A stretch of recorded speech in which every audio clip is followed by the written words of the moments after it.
भागते होगे इधर उधर दौड़, एक बार मन को मार के बैठ जाओ, 10-5 वर्ष लगेगा, ठीक है, सब आपके हृदय में प्रकट हो जाएगा, जो चाहोगे आपके हृदय में। बिल्कुल ठीक समझ लीजिए, जितना अनंत ब्रह्मांडों में जो भी जैसा, वो सब बैठे बैठे आप देख लोगे, बैठे बैठे। जहां की आप वैकुंठ की लीला देखना चाहोगे, सत्यलोक की लीला, स्वर्ग में क्या हो रहा है, पाताल में क्या हो रहा है, भारत में क्या हो रहा है, अमेरिका, जो चाहोगे बैठे बैठे देख लो। ऐसी सामर्थ्य आपके मन में आ जाएगी, समस्त बुद्धि आपके हृदय में प्रकाशित हो जाएगी, समस्त लीलाएं जो चाहो, क्या आपको चाहिए, कहां भाग रहे हो, मंत्राकार वृत्ति करो, निरंतर भगवत चिंतन। सारे तीर्थ आपके चरणों में है। जो निरंतर भगवत स्मरण करता है, तीर्थों को भी तीर्थ बनाने की सामर्थ्य रखता है। तीर्थी कुर्वन्ति तीर्थानि, तीर्थों को भी तीर्थत्व प्रदान करने की सामर्थ्य उन महापुरुषों में होती जो निरंतर भजन परायण रहते हैं। भगीरथ जी जब श्री गंगा जी को लाए तो गंगा जी ने यही बात कही कि ये पापी लोग सदैव हमारा सेवन करेंगे तो हमारे ऊपर बहुत पाप का बोझा हो जाएगा, फिर मुझे निष्पाप कौन करेगा। तो भगीरथ ने कहा, जो शांत है, जो निर्मल चित्त सदैव भगवान श्री कृष्ण के चिंतन में तन्मय है, ऐसे निर्वैर समदर्शी महात्मा जब आपका स्पर्श करेंगे तो आप निष्पाप हो जाओगे। गंगा जी को निष्पाप करने की सामर्थ्य भगवत स्मरण करने वाले महात्माओं में है। आप सच्चिदानंद में श्री कृष्ण के वचन ध्यान करो, कह निरपेक्षम मुनिम शांतम निर्वैरम समदर्शनम अनुप्रजाम में हम नित्यम पूरे रेणु भी। मैं ऐसे महापुरुषों की चरण धूलि प्राप्त हो इसलिए उनके पीछे डोलता हूं। आप सोचते हैं कि वो एकनाथ जी महाराज थे, वो तुकाराम जी थे, वो बहुत बड़े थे। अरे जिस बड़े के वो है उसी बड़े के हम हैं, जिस बड़े के वो है उन्हीं बड़े के हम हैं, जिन बड़े के नाम के अस्तित्व वो हुई उन्हीं बड़े के नाम के अस्तित्व हम हैं।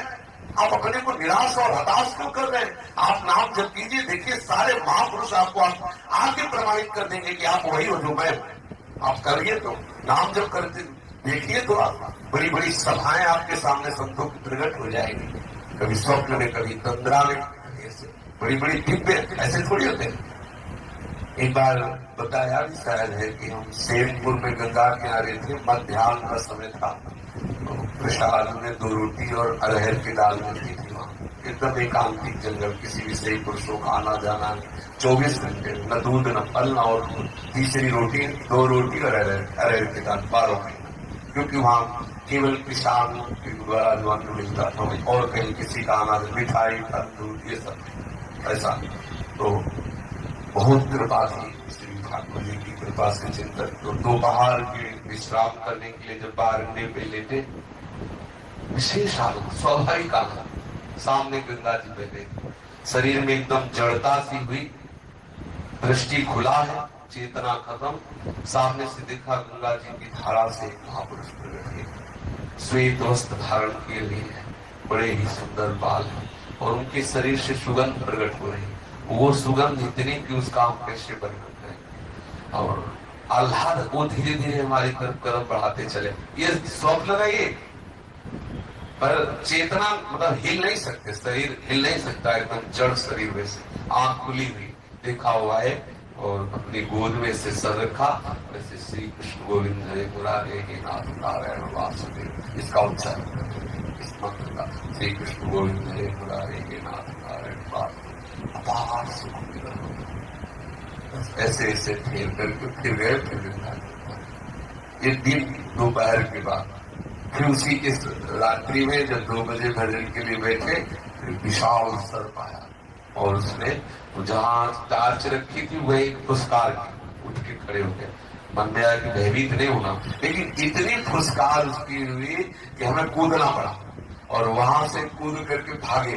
टार्च तो वही रखी थी, अंधेरा एकदम, बिजली वगैरह वहां था, तो भागे। तो एक बजीरी बाबा सत्य से दूसरे आश्रम, वहां जाकर उनके तखत बने, उनका बोले भाई काहे के ऊपर कौन आए, मतलब रात्रि का सर, हमका बाबा डरला नहीं, हम है, उनका ऐसे कैसे, तो टार्च हमका बस कल इस आश्रम से चले जाएंगे।